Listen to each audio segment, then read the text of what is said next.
Hello Billy, so I'm very happy to make this interview with you. So your novel, Life Sentences, Parfois le silence est une prière, has just been published in French by Jean Materne at Christian Bourgois. And as the former one, Les Amants de Coney Island, I had the honor to translate it. To tell it roughly, Parfois le silence est une prière tells the story of three characters of three different generations from the same family, living in the Cork area from the time of the Great Famine till the 1980s. So in both novels, there is a deep secret at the center of the book, even though they are both very different. In Parfois le silence est une prière, we learn soon that this secret is the fact that Jer, the narrator of the first part, was born out of wedlocks, like his sister. And since it takes place in the 19th century, they were both considered bastards, which had dreadful consequences on their mother's life and their family. As this is very much your family story, can you tell us how you learned about that secret from long ago, how it was dealt with in your real family, why you needed to write about it, and if you did very thorough researches or just let your imagination run free? Well, the secret was probably something that I learned from my mother. My mother would have been very close to her mother, who was Nellie in the book. And Nellie was very close to her father, who was Jer in the book. And you know, I think Nellie shared the secrets of Jer's soul, really. You know, she knew everything about him from a very young age. She knew who he really was, and she just adored him. And in the same way, my mother had the same closeness with her mother, so her mother would have passed on a lot of the stories to my mother. My mother then used to say to me, when there was something terrible that she really wanted to tell me, you know, a bit of gossip or something, she would say, "I'm only telling you because you're a writer," you know. So we had a very good, you know, relationship, a very good connection, that there was no need to hide anything. It feels now to me like it was something that I've had for a long time. I can't quite recall how I learned about the fact that Jer was the word that they used to use was, you know, illegitimate was that was the word, I suppose, that was used. There was a story that I remember my mother telling me that her mother had told her that when Nellie was very young, just a child, there was an insurance man came to the house. Jer had been a soldier in the army, and there was some question of, it might have been a pension, it might have been to do with a pension, but they wanted Jer's birth cert, and he could not show his birth cert, his birth certificate. Yeah. And I remember my mother telling me that her mother told her she saw in his face the panic or the anguish over it. And even as a child, Nellie was protective of him, and so she said, "Dad, weren't all your records destroyed in the war? You know, Blitz, there was a lot of bombings, and you know, record offices were destroyed." And Jer said, "Oh, that's right. I have no birth cert. It was gone. You know, it was destroyed." And so from when Nellie was a child, she knew about Jer's background, and I remember hearing that story from my mother when I was a child. So you know, it's just always been there. The next part of your question, you'll have to remind me. So yeah, and And I wanted to know, well, how it was dealt with in your family for real, but I think you have already answered in a way. And I wanted to know also why you needed to write about it. That's a good question. You know, the reason I'm a writer is because of this story. When I first started writing, this was the story I wanted to tell. I was never good enough until now to be able to tell it the way it needed to be told.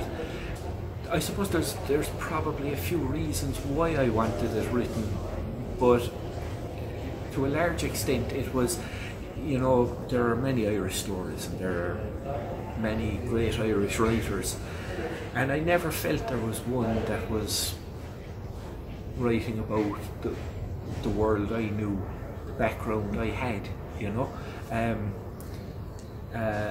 so, you know, for all their greatness, that wasn't their world, you know. You know, Ireland is, you know, you could divide it historically between Catholic and Protestant, or however you would do it, but actually its class has been the, you know, like everywhere else. And within the divisions of, you know, middle class and working class, there's divisions within that, you know, and so I just felt that the world that I knew, the people that I knew, that I saw around me, they're not the people that tend to be written about in Irish fiction. And so that was a large part of the reason why I wanted it told. The other reason was because I just felt it was, you know, there's no small lives. They're all remarkable in their ways. It's just that you know, unless you do something that's noteworthy, you don't get the recognition. But you know, everyone has things about their lives that are remarkable and that are worth, you know, that are worth telling and worth acknowledging. And so I suppose a lot of it was to acknowledge, you know, these characters. Yeah, I understand what you mean. And so about your characters, so they are all based on members of your family, of course. And I would like to know how you built those characters, because, for instance, Nelly, you knew her, she was your grandmother, but it's very different for Ger, who was Nelly's father, whom you never met, and even for Nancy, who was Ger's mother, so you, of course, never met her. Yes. So how did you build the characters? Nelly was my starting point, but she wasn't the point at which I started the story or even wrote, you know, the story. Until I was 7, I lived with Nelly. She died when I was 7. She was young. She was in her early 60s, and to me, she was the oldest woman in the world. Even at that point, she'd had a tough life, and I was the first grandson, and for a while I was the only child in the house, and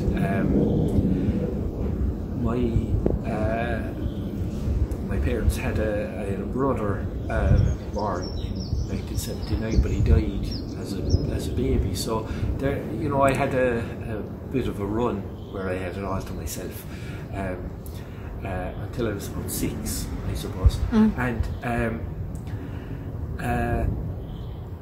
Nelly would say to my mother, that child is too sick to go to school today, leave him at home, leave him sit by the fire with me. And she would keep me at home from school and tell me stories. And it was my education, you know. She put the love of stories into me. She would tell me, she would talk all the time about her father. You know, she would tell me things that were not suitable for a small child to hear. I remember she told me a remarkable story. He had been, you know, he had joined the British Army, as it was, you know, because Ireland was part of Britain then. He joined the Munster Fusiliers. Munster is the southern part of Ireland, and he went off and he fought in the Boer War, and then he came home and he got married and started his family, and then he re-enlisted when the First World War broke out, and he got wounded at the Somme, and he came home, and it wasn't a you know, a debilitating wound necessarily. You know, he lived with it. It wasn't he could lose an arm or anything like that. But he there was a story that she told me that, you know, to a small child, this was just, it was so impactful. She said that when he had told her that when they were leaving Africa, the officers had become very attached to their horses, and they were on a boat, and the officers were standing at the back of the boat, and the horses were left on the dock, and the horses cried so much that they jumped into the water and swam after the boat, and they swam about a mile out to sea until they started to weaken, and the officers had to take their pistols out of their holsters and shoot the horses in the water. And she said that the tears were rolling down their faces as they were doing it. Now, to hear that story told as a 5 or 6 year old is a story you don't forget, you know, and that was just one of many stories. So I had written a short story. It was called The Death in the Family. It was in my last collection of short stories. It was a long short story, almost a novella, and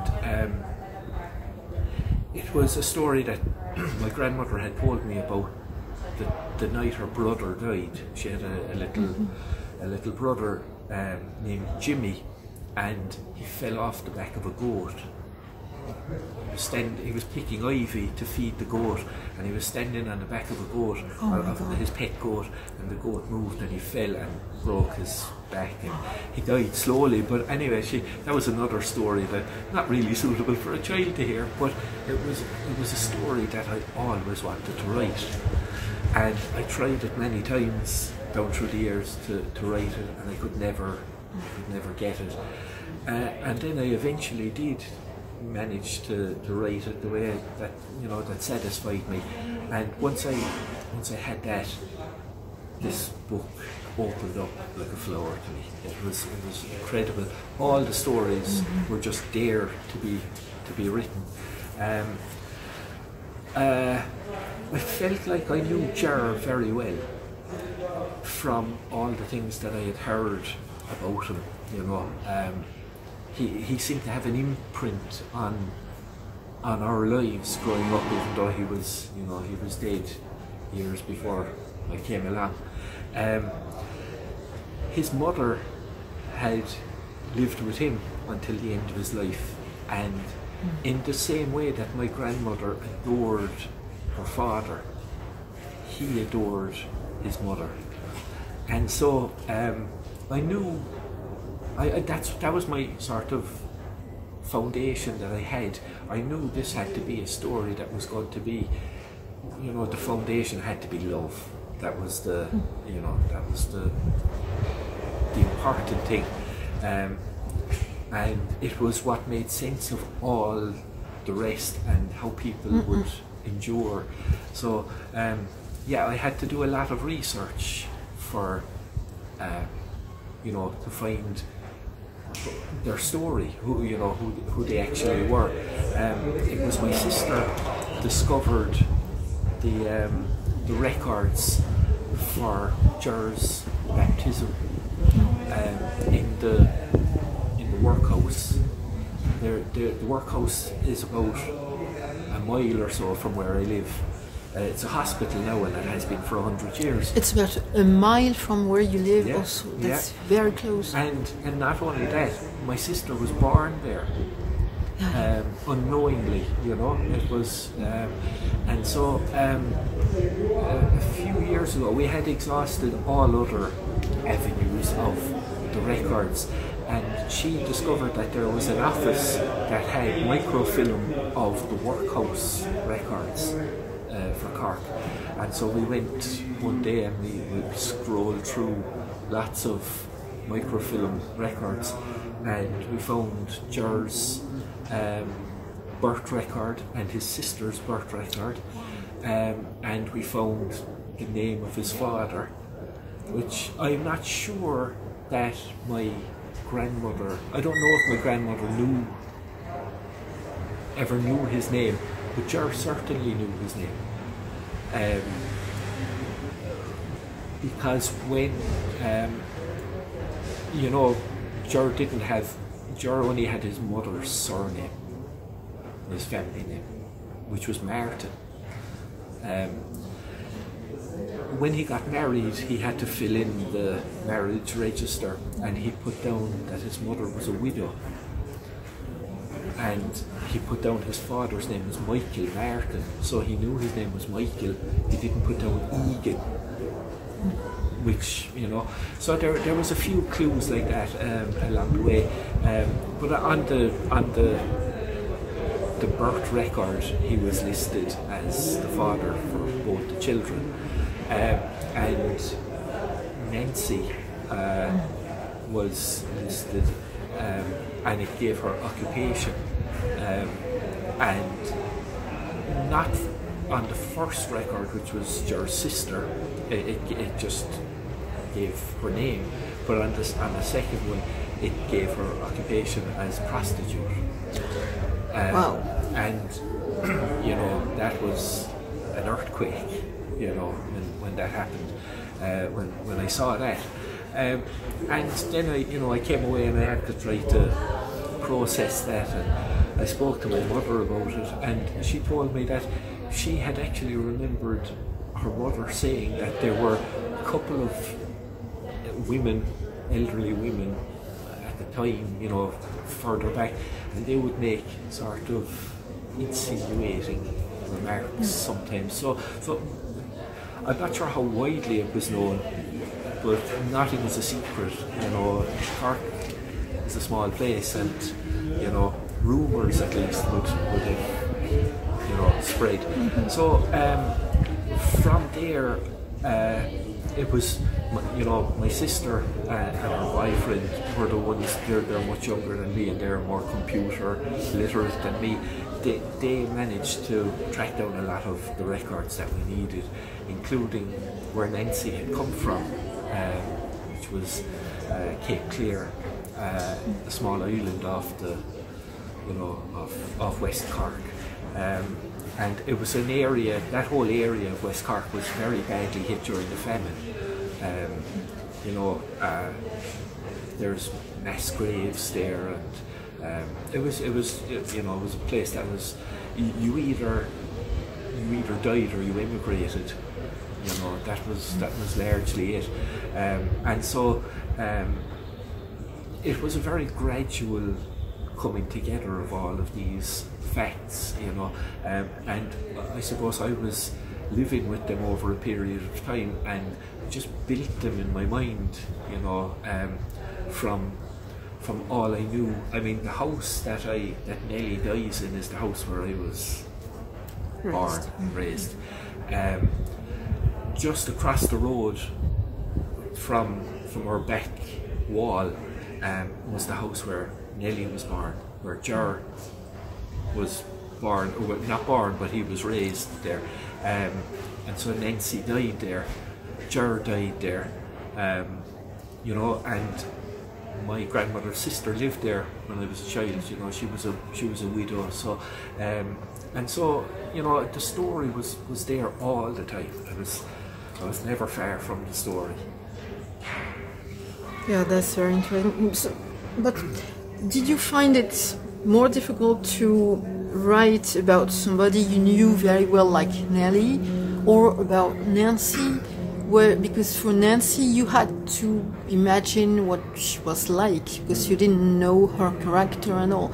So which did you find the most difficult?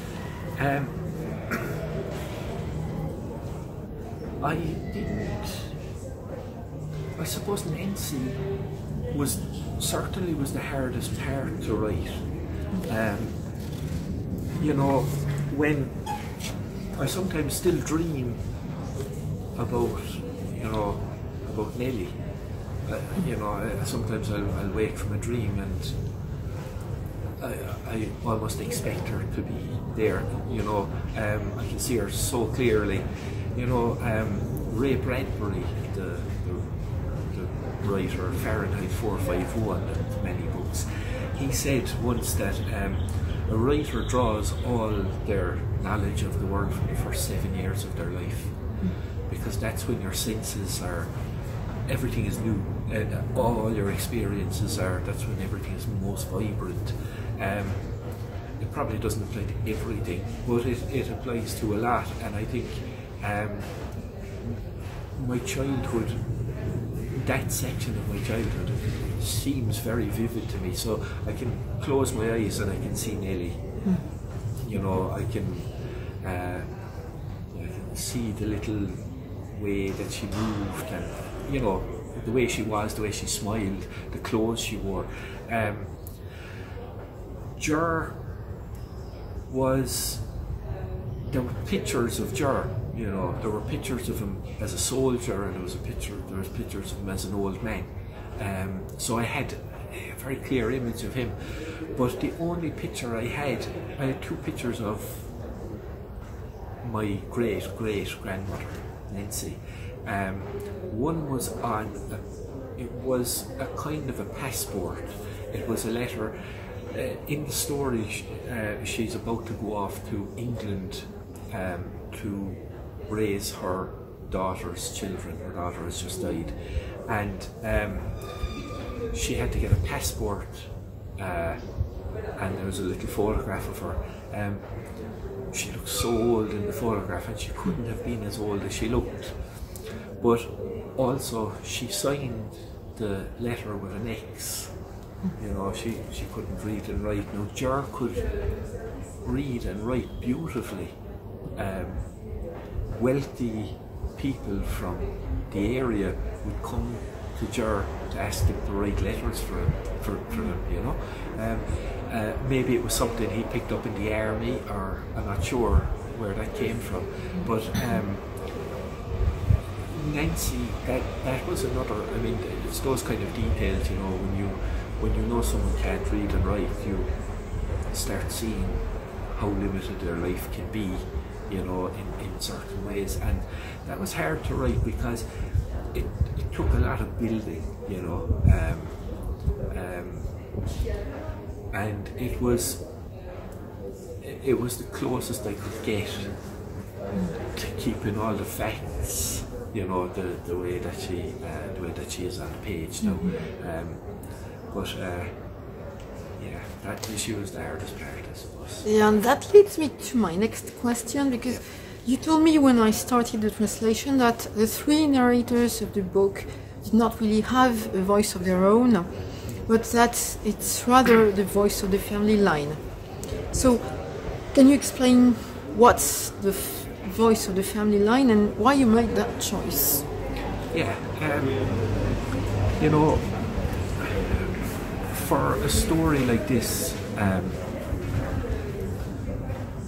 dealing with the kind of people that I'm trying to deal with, they probably wouldn't have been able to verbalize their story, you know. They wouldn't have had, just wouldn't have had the tools for it. I wanted, part of what I wanted to get into this book was, in English the book was called Life Sentences, and it was, the idea was that, you know, you were sentenced to the life you had, and there was very little chance of escaping it, you know, and from generation to generation, these are uneducated people, you know. They never had the opportunity to get out of, you know, the I don't want to say the gutter, but it was the gutter certainly for Nancy. And so I didn't, at the same time, I didn't want to dumb the book down in any way. So I needed a way of writing the book that would express all the feelings of the heart. And I could see the repetition between the different lives, you know. I could see a vicious circle, you know. Poverty is a sort of a vicious circle. It's a hard thing to escape. And I wanted to, I decided what I needed was, I needed the story to be the voice of a heart telling the story, because it's a felt story as much as anything, you know. It is really all about feelings, and I couldn't. I probably would have written this book earlier. First of all, if I'd had the skill to write it, but also what I needed, what I always need when I'm writing any book, is the voice. I usually have the idea, I know the characters, I know the story before I start, and I'm usually kept waiting for a voice that will feel authentic to the story and to the characters. I mentioned the story in the last short story collection, Dating the Family, and when I wrote that, I wrote it in Nellie's voice, but it wasn't quite Nellie's voice. I didn't want to limit it to, I wanted it to be a bigger voice, you know. It's the voice that's inside us that doesn't always get verbalized.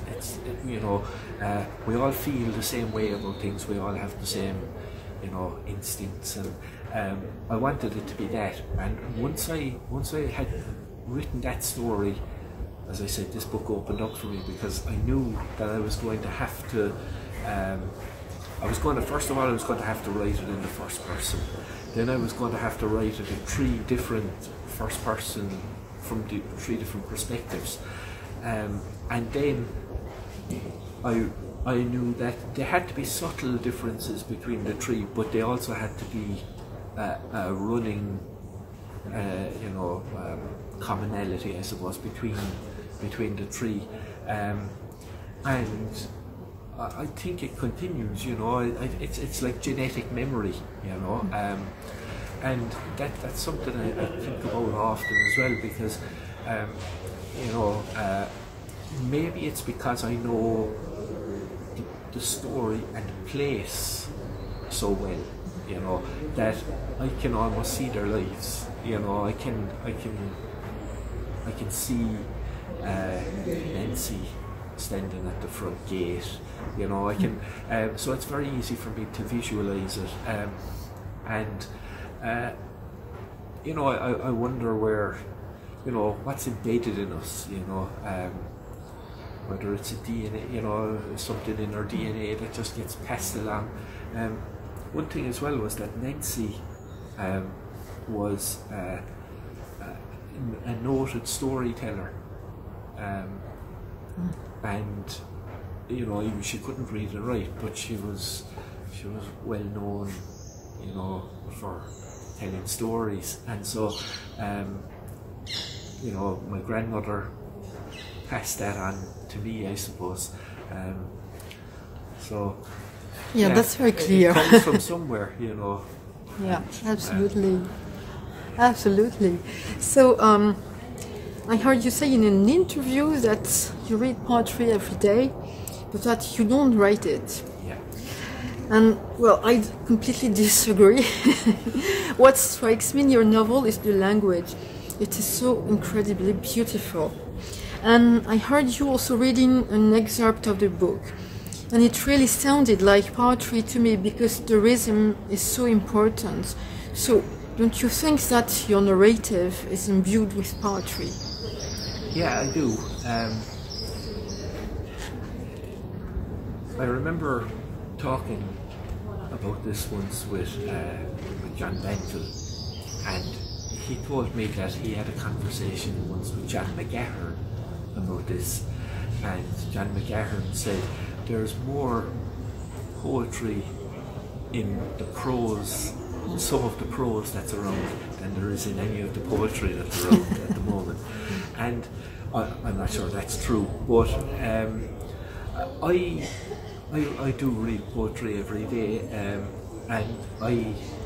while I'm writing, especially when I'm rewriting and trying to, you know, get the sentences to sing, really, I have, you know, I'll get up and I'll take down Seamus Heaney or Patrick Kavanagh or whoever it will be, and I'll just read a few lines, and I think what it does for me is it shows me where the bar is, you know, it gives me a benchmark. It stops me from settling too easy for a simple sentence, for, you know, it forces me to try to make every sentence the best that it can be. I absolutely, like, I write very slowly. People are always astounded when they hear me say that, because I seem to have books, you know, coming out, but actually I write more than one thing at a time. I jump, you know, I'll write something for a while and then I'll jump to something else and I'll write a short story, and it's just that things have a way of kind of all coming together at once almost, and so that's why the last few years there's been a few books. But I spend probably an unhealthy amount of time polishing the sentences, trying to get them, you know. I see what you mean. I know perfectly what you mean. Well, you know, you have to put the work in, don't you? So. Okay, so thank you so much for this wonderful book and for this very interesting interview. Thank you, Billy.